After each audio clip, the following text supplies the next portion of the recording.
The first chapter, Birth of Steam Engine. Getting on and moving on something was a symbol of power and wealth. In the East, a high government post was required to ride a sedan chair, and in the West, the higher the nobility, the more horses pulling the wagon. Moving on something represents the social status, and riding has become an object of envy for those who want to increase their status. Ride this was the first human-powered vehicle, but soon a cow or horse that could move faster became towed away. Soon, it was the engine that humans built, needing something that could travel faster without cows or horses. Early 1700s one night, at a home in Firth of Clyde, Scotland, Moorhead, the aunt of James Watt, was boiling a water kettle for tea. When the kettle was heated and the water boiled, the cap of the kettle started to move due to the steam. As it passed by, young Watt saw the lid of the kettle moving, and he was looking closely at the lid and fiddling with it. As James Watt continued to behave that way for about an hour, Moorhead scolded James Watt. Watt's first meeting with the steam engine would be a movie, but it is very different from the truth. Already invented by Thomas Newcomen, the steam engine was widely used to pump groundwater from British coal mines 50 years before Watt's steam engine came out. As a child, James Watt was Latin at the grammar school. Greek, learned mathematics, built models such as crane and barrel organ at his father's workshop, where he was an accountant for Greenock, a junior judge, and engaged in conditions and construction business. Watt, who turned 18, learned mechanical manufacturing in London due to his mother's death and father's poor health. Watt tried hard to learn mechanical manufacturing and work as a machinist, but at the time, he obstructed Watt's opening at the London Machinery Manufacturing Association, which eventually prevented him from opening his business. Watt did not get frustrated, but learned hard for a year at a chemical machinery manufacturer in London, and went to Glasgow in 1757, which is a port city at the mouth of the Clyde River in Edinburgh, about 330 km northwest of London. Here, Watt was established in 1451 and opened an experimental equipment, manufacturing and repair shop on the premises of the highly academic Glasgow University. He became friends with many scientists while making mathematical tools, such as quarter, compass, and scale in stores and repairing machinery in the university. After time passed, Watt opened at the University of Glasgow, where he was recognized for his outstanding skills and integrity, and repaired most of the machinery in the university. In 1763, Watt was instructed by the university's Professor John Anderson to repair the Newcomen steam engine, which he encountered with. Watt was not even aware of what a steam engine was until 1763. Having learned hard in London as a young man and access to the high-tech machines at the University of Glasgow, Watt soon fixed them after scanning the cause and structure of the Newcomen steam engine's failure, and was shocked by the waste of steam. The Newcomen steam engine could only convert about 1% of its heat into electricity. James Watt, with interest, he studied the relationship between heat and force to make a more efficient steam engine. Watt, who woke up to the steam engine because of Newcomen's steam engine, had the opportunity to learn about thermodynamics from Joseph Black, a physics professor at the University of Glasgow. and by continuing to study the model of the new common steam engine for classes in physics experiments, he has accurately grasped the problems and improvements of the steam engine. In other words, he accidentally invented a separator that can make a more efficient steam engine than new common steam engine. The biggest disadvantage of the new common engine is the loss of latent heat, so it was found that it is connected to the cylinder. But condensation must be made in a separate chamber. Hidden heat. It refers to the amount of energy that a substance absorbs or releases when its physical state changes without any change in temperature. Watt designed an early model that would later lead to Watt's steam engine, and began manufacturing and assembling the machine at his own expense in a corner of the University of Glasgow.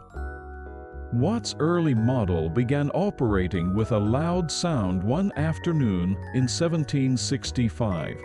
People were initially appalled at the sight of a machine moving with loud noises, but soon began to look at it with a new type of steam engine.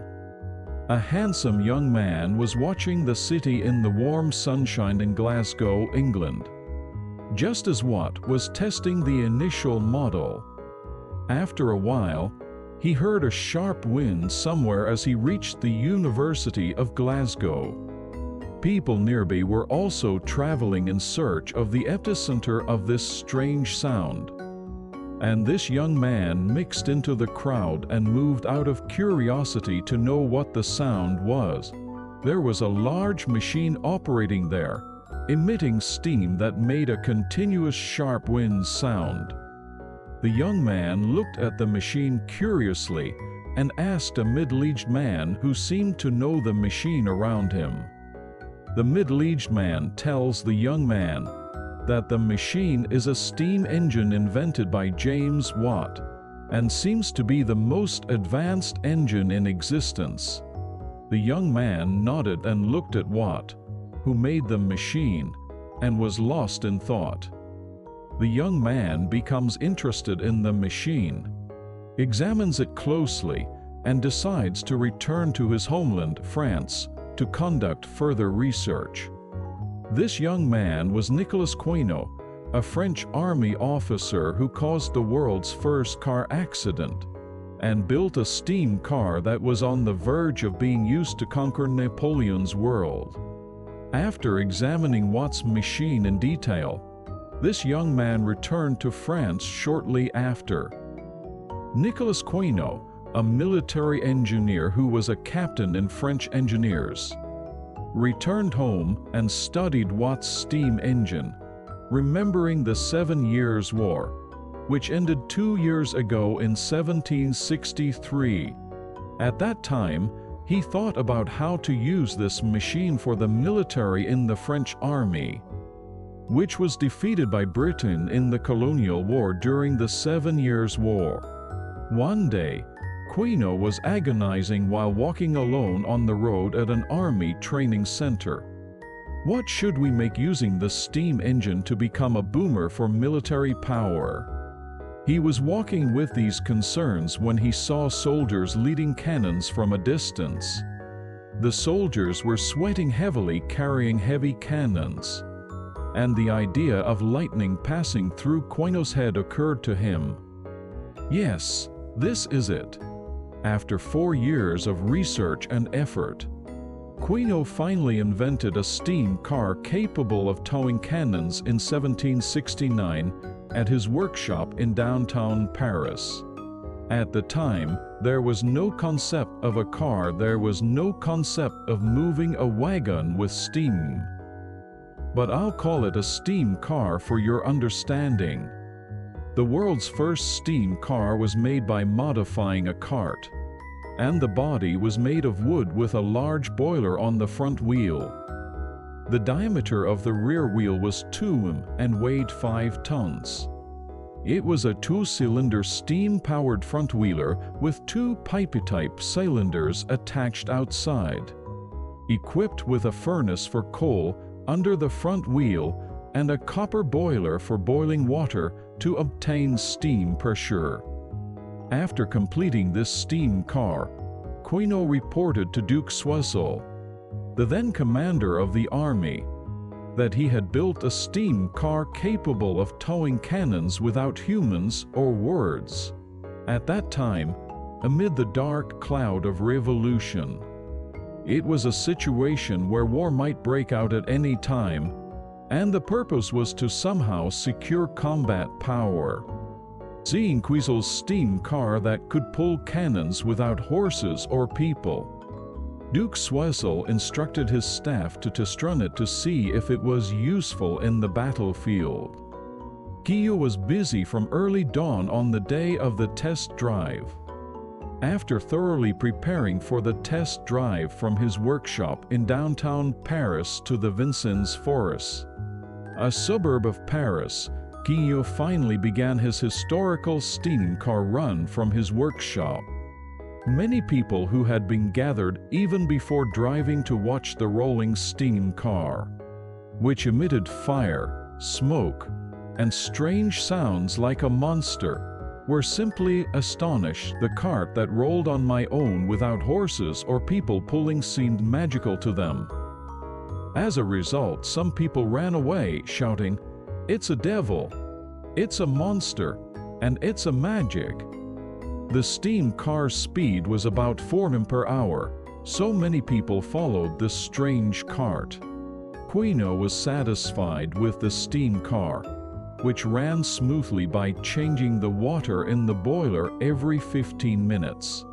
Soon, on a hillside in the suburbs of Paris, there appeared a road that required a sharp curve in front of it. Quino tried to steer by adjusting the front wheels, but his car, which was driven by a heavy boiler and 2 cylinders, had difficulty steering. And the biggest problem with Quino's car was the lack of a brake system. Although it was slow at a speed of 4 km, the steering was so difficult and he couldn't slow down that he couldn't turn the curve properly. Quino's steam car crashed into the wall in front of the curve and fell, causing a fire, and bystanders and soldiers who were following it ran agitated and ran away. When the test drive failed, the commander, Duke Choiseul, lost interest. Quino suffered bad luck in prison, and the test was immediately suspended. Quino's attempt was thus halted by the French Revolution.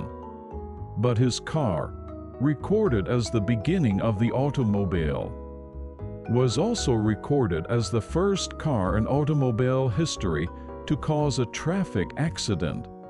Quino, who was released from prison shortly after, repaired his broken car and traveled through downtown Paris to attract public attention. However, as a result of public outcry that this strange lump of iron monster frightened him, the first car was imprisoned in a warehouse, and Lieutenant Quino was imprisoned. After being released from prison, Quino made another one, but he was not recognized and had to throw it in a warehouse. And he wandered around Europe out of deep frustration before finally dying.